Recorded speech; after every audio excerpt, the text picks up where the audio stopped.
Alright guys, this is Dakota Cochrane, and you're listening to Pure Evil MMA.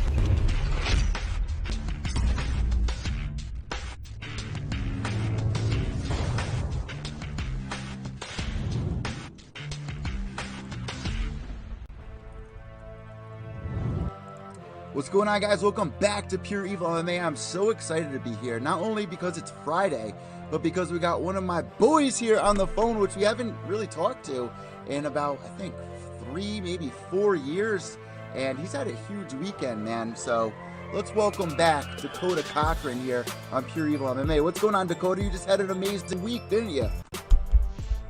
Yeah, it was a hell of a weekend, that's for sure, and then crazy week trying to get back on track with work and everything. Let me ask you this to start things out. Is this the highlight of your career? I mean, if you look at your career in a nutshell, I mean, you've been on The Ultimate Fighter. Everyone was talking about you more now, I feel, than they were back then with the wins that you've been getting over, you know, former champion like Johnny Hendricks, and then this past weekend against, Chris Leben. So is this the highlight? Is this the high of your career right now? Yeah, man, it's fun. I don't really think of it that way. I just feel like, you know, whoever they put in front of me, I'm going to try to go kick their ass and just move on, you know. I'm enjoying the competition, and, it's fun getting to compete against these high-level guys like Leben, who I've watched for years, and I have mad respect for. So, yeah, it's fun. Look, can we talk about that, man? Because of your last couple of wins, there's such big names, and you just brought up that you've been watching, Chris for years. Were you a little nervous? Like, what is that like going into a fight against somebody that, you may have looked up to in the past? Is it a little weird, or do you really not look at it like that? Like, what is that like when you get offered these fights? No, I really don't look at it that way, I guess. I look at it more of a challenge, because they have a big name, and it's good to beat those kind of guys. The only thing with Leben was his size was the only thing I was worried about. Because he's naturally a bigger dude than me, so that's really the only thing I was like, well, it's gonna be a hard ass fight, because he can be a big some bitch. And especially after his last fight, I mean, that was pretty impressive what Leben was able to do to his last opponent. I mean, this is an exciting time right now in combat sports. I mean, back in the day, even 2 years ago, UFC was the leader in combat sports. Now, Bellator is doing way better than they have in the last 5 years. You got BKFC in just 6 events, blowing up. I believe, at least I'll say this for myself and for what I'm seeing on social media, more people are watching BKFC than they were UFC, Bellator, or even Glory. So what's the biggest difference between fighting for this promotion compared to any other promotion before in the past? What's the biggest difference? Something I noticed was, obviously you're going to have, all the fighters are going to be tough. So if you have a promoter who truly promotes the event, you're going to succeed. So that's something I noticed that David, he does. He promotes the hell out of this show, and it really shows like how much work and effort he's put in to promote it. Just by seeing like how much media was there, and all the interviews and all the work behind the scenes, you can definitely tell he's putting in some long hours. Now, can we talk about this fight really quick? I mean, how did this come about? Did they just immediately offer you this fight and you immediately agreed to it, or did they give you options? How did this fight really come into play? Well, a while back, I was supposed to fight Brennan Ford. Oh, and yes. Something didn't happen, and then those two got matched up, and then he texted me. He said, "Hey, Ward might be out. Would you be interested in fighting Leben?" I said, "Hell yeah, I'm always interested in a fight." So then I really didn't even think anything of it. Didn't think it was gonna happen. And then a day later, he's like, "All right, it's on." I just gave him the thumbs up. Said, "Okay, let's roll." Now, before we go any further, I just want to give I just really want to give our thoughts and I really hope that he's doing well, because he's from right here in my state, and it's unfortunate that you weren't able to fight him. It's unfortunate Chris wasn't able to fight him. I really want to see Brendan back into the scene, whether it's MMA or BKFC, whatever it is. I hope that he's doing well, and let's just bow our heads really quick and just hope that he can go through his journey and come back on the other side. Now, moving forward with this fight, man, bring us through it. Was it what you expected? What was it like fighting Chris? We obviously knew he was going to be big and strong. So we just had to make sure we had a good game plan about moving in and out and trying not to get in a fist fight with him. It's not a brawl. But that obviously didn't happen as much as I would have liked. I took it on a week's notice, so I wasn't in great fight shape, obviously. So by the third round, man, I asked my corners, I said, what round is it? And they're like, it's going into the fourth, bro. And I was like, oh, okay. So literally, I couldn't move my legs hardly at all. Wow. It's not in good shape. And so that last two rounds was basically all heart, So you've actually had almost about 50 MMA fights at this point. Was it the true vet of you that came out, the true heart of it all? What did you have to do in those moments to really keep pushing forward and make sure that you secured the win? Because BKFC, they really expect you guys to keep high pace. Yeah,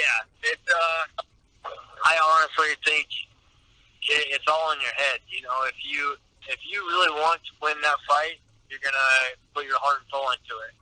But you could find every excuse not to finish that fight hard and be okay with a loss to Leben, and that still wouldn't look too bad.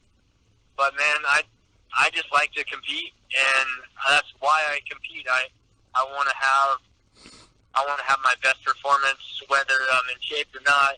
I want to go out there and try to win. So that's just a competitor in me. Now, I've been doing sports. Anyone that even exercises or competes in anything that includes, that really asks everything of you, whether it's your cardio or, even your heart when it gets to those moments. What is it like in those moments in a fight where it's you really feel your legs giving out underneath you, you're exhausted? Do you kind of just hear footsteps? Do you hear the crowd? What is really going through your head in those moments where you feel so exhausted and you've still got, maybe 4 minutes left to perform? What's really going on, if you could paint that picture? So it goes in spurts. Sometimes you're in survival mode, when he has his flurry, but then you get a good connection, and then you're yeah, let's try to finish this fucking fight. And then, it just kind of goes in spurts like that. But you got to keep that positive mentality. You're going to knock him out, or you're going to finish the fight. So that's something that I feel it's important to keep in mind. I feel like that's definitely the vet in you speaking here, because I'm sure you've been in a lot of fights where it's you're in that same position, and like you just said, sometimes you just want to go in there and empty the gas tank and just finish the fight. But this time around, I feel like we see this in Dustin Poirier's performances as of late. Instead of going there and exchanging and risking it, he actually takes a step back instead of, pushing on the gas pedal. Is that where you're at right now in your career? And is that due to how long you've been fighting?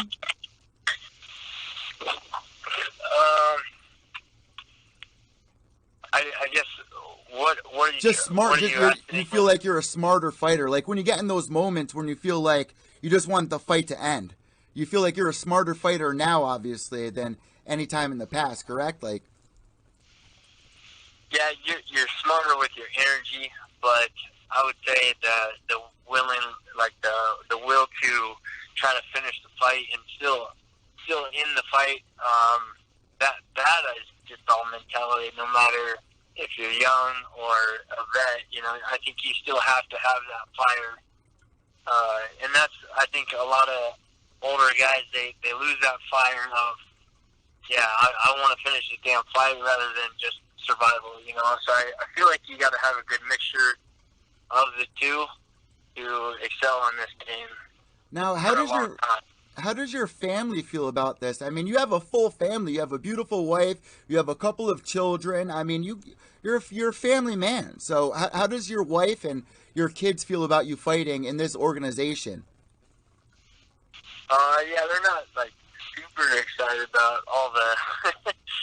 Especially, I've been fighting some big guys, you know. Yeah. So they're not exactly in my normal weight class. So that part she wasn't excited about, but you know, she knows she's not going to talk me out of it, and she doesn't try. She just kind of goes with the punches, and she just says I'm going to give her a heart attack. And now, honestly, man, do you let all of your children watch? I know that you got a little one. I mean, what's the age where you're going to allow children to watch their father or their mother, whatever it may be, perform in this sport? Because if we go back to, remember the Fedor versus, what was it, the Mark Coleman fight, how weird that was after for the children that were crying, and then at the end, you know, Fedor and Mark came together and they tried to make it better. We don't want to really see that. We don't see children have to experience their parents getting hit. So what do you think the age is to, you know, where it's acceptable for a child to watch their parent compete in this sport?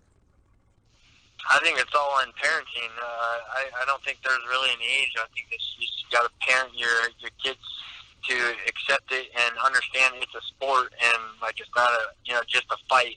Like I have a 14-year-old, a 9-year-old tomorrow, and a 3-year-old. So all of my kids watch the fight, and you know they know Daddy goes into a fight, but they know I take it with a lot of respect, and I give my opponent respect, and I'm not gonna badmouth and trash talk. And you know, I treat it as an actual sport, and you have a winner and you have a loser, and you know you take the good with the bad. I totally agree I think it's just all in parenting. I totally agree with that statement, man, because I feel like there's a lot of kids out there that might grow up, be like, oh, my father's a boxer, my father's a fighter, and they might be a bully in school. So how do you explain it to, like, how are you going to explain it to your youngest when he comes of age? What do you usually say to, you know, make it normal for them to understand what you do as to make money for them? I just, like my 9-year-old, he's in wrestling, so I just tell him, hey, you go out there and do your best. You try your absolute hardest, and no matter the outcome, I'm gonna be proud of you. So that's, you know, I preach that every single meet. That way, if he tries his heart out and I see it, I'm ecstatic for him. You know, he may go 4-0, or he may go 3-1, or 0-3. It doesn't really matter. It's just if he's trying his hardest, I'm going to be proud, and I'm going to let him know that it's okay to lose, and you just got to learn from it and get better. Are you guys a competitive family? I see that your daughter, your oldest, is a basketball player. Are you guys a competitive family like that? And how do you help her, you know, accept when, you know, they're in a game and they end up losing? Because it could be a lot harder for children accepting a loss. And you've been there. So what is that like as a parent dealing with that? And are you a competitive family? Yeah, we're a very competitive family. My wife, she was a state champion pole vaulter, and she vaulted in college, and I was All-American pole vaulter in college. So, wow. Yeah, that's how we met, and we both are athletes, and we want our kids to be athletes too. My daughter, she's actually in softball right now and had tons of games and all kinds of stuff. And as far as, like, sportsmanship, we preach high on sportsmanship. If she has an attitude, she has to...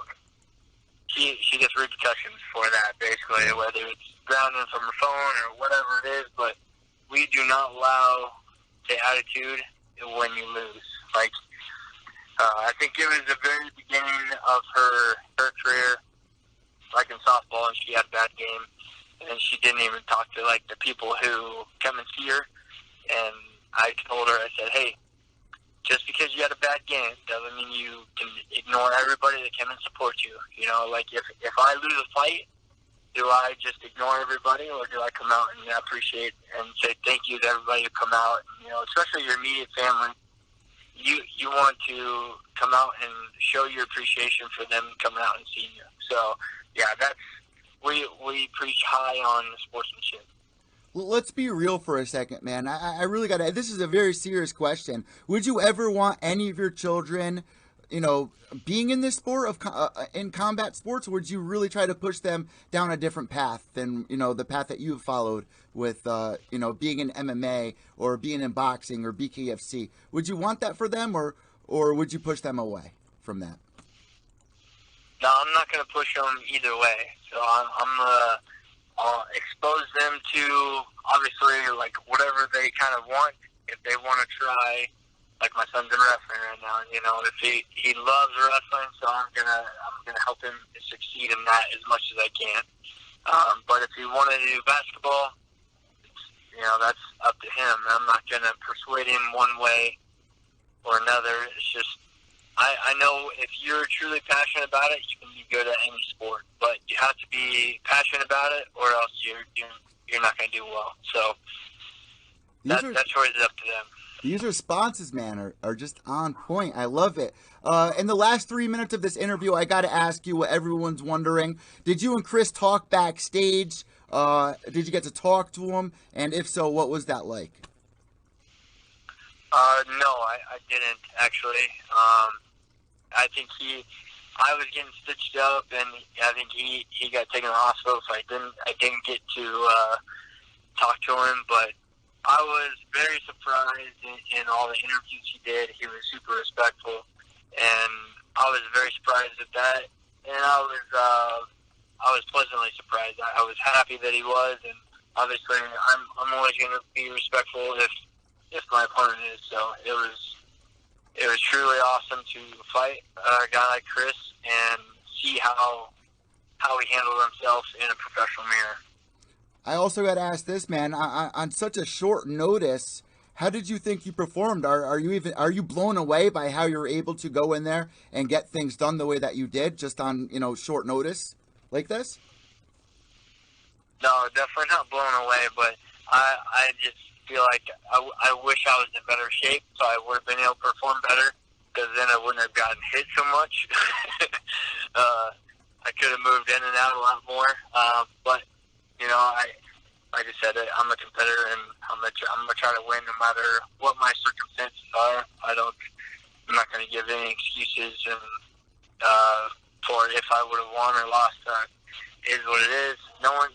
Most people don't care that I wasn't in shape, or most people don't care that I took it on weak notice. It's just whether you have a W or an L next to it. That's all most people care about.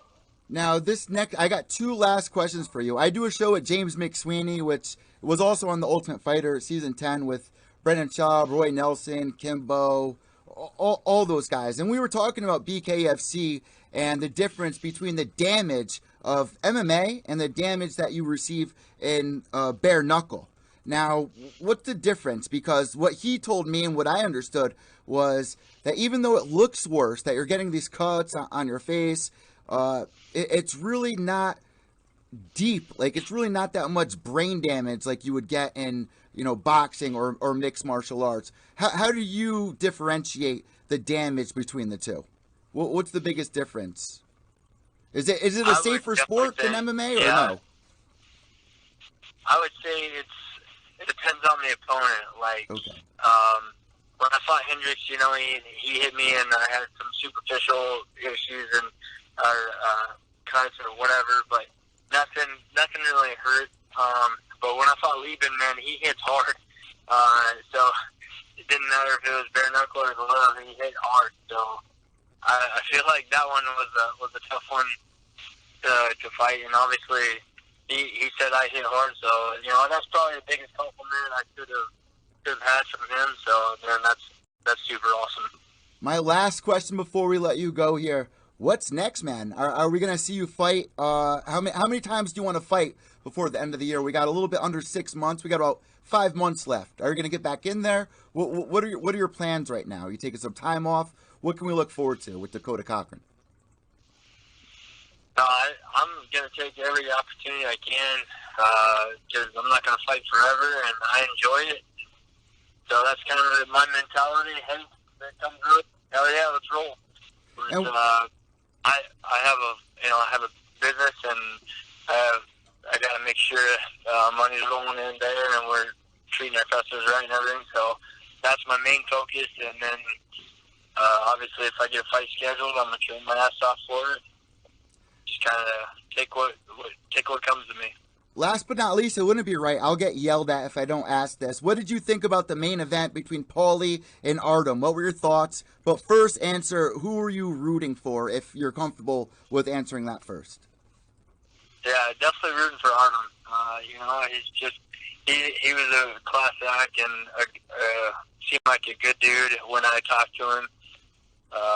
And man, if I was Artem, I would have punched him probably in the weigh-ins too, or just little things like that. Paulie did definitely pissed me off, and him talking about MMA fans and how they're not smart or whatever he said. Yeah, definitely made me root for Artem even more. And what did you think about the decision? I mean, how did you score it? I would say Artem, just because of pure aggression and that's kind of my thoughts. Like, I feel like bare knuckle, you have to have a combination of being a tough sumbitch and skilled. You can't just be skilled and not tough, because that's how I feel like Paulie was. He was skilled, but he's just not tough. And Artem, he's skilled and a tough sumbitch. So I think that's your recipe for being a bare knuckle boxer. Dakota, I want to thank you so much for joining us once again here on Pure Evil MMA. You know what we like to do at this point in the interview. I hand the imaginary microphone over to you. If you have any sponsors, shout-outs, social media tags, the floor is now all yours. Yeah, you can follow me on Instagram, on Facebook, Dakota Cochrane MMA, Twitter. And sponsors have Big Brain, have Twin J, I have Green Belly, my DC Management, Animal Instinct, they're a good clothing company. I have, what else? B&B Roofing, Stay Alex Fit, and I'm sure I'm missing some other people. Your wife. Your wife. Mother. Yes, and she's my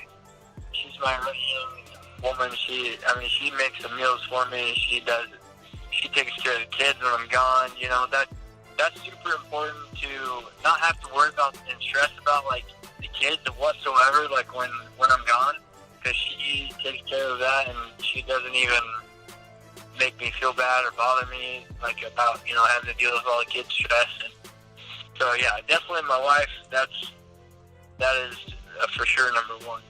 Thanks, Dakota. Enjoy the rest of your day. We're looking forward to what the rest of 2019 brings, and congratulations at all the success. Thank you, man. I appreciate it. God bless. There you guys go, Dakota Cochrane, man. It's been about 3, 4, maybe even 5 years since the last time that Dakota's been here on Pure Evil MMA. Man, he's been blowing up on every podcast we're talking. I think it's so impressive. I've said this on the last couple of podcasts. 6 events in, and BKFC is doing this well. That's amazing. This sport has been around for how many hundreds of years? No one cared. There were a couple of bare knuckle promotions out there. BKFC this year pulled out ahead. Man, now they're signing big names. Now there are some takeaways on the competition level in this, but I'm not going to really look too deep into that. I spoke about that with Jimmy Smith from Bellator UFC, now over at Titan FC, if you guys haven't heard. So congratulations to Jimmy. He recently did Invicta. He just moved, matter of fact. Now he's over at Titan FC. So big things for Jimmy Smith. And we spoke about that exact subject of the competition over at BKFC and what he thought about it. So make sure to check that out down below in the playlist here, whether you're on iTunes, Podbean, Stitcher, Spotify, YouTube, Facebook. Give us a thumbs up, subscribe down below. I'm Evil Eddie from Pure Evil MMA, pureevilmma.com for all the latest MMA news and interviews. Remember, without evil, there's no purity. Buenos to the end. yourselves.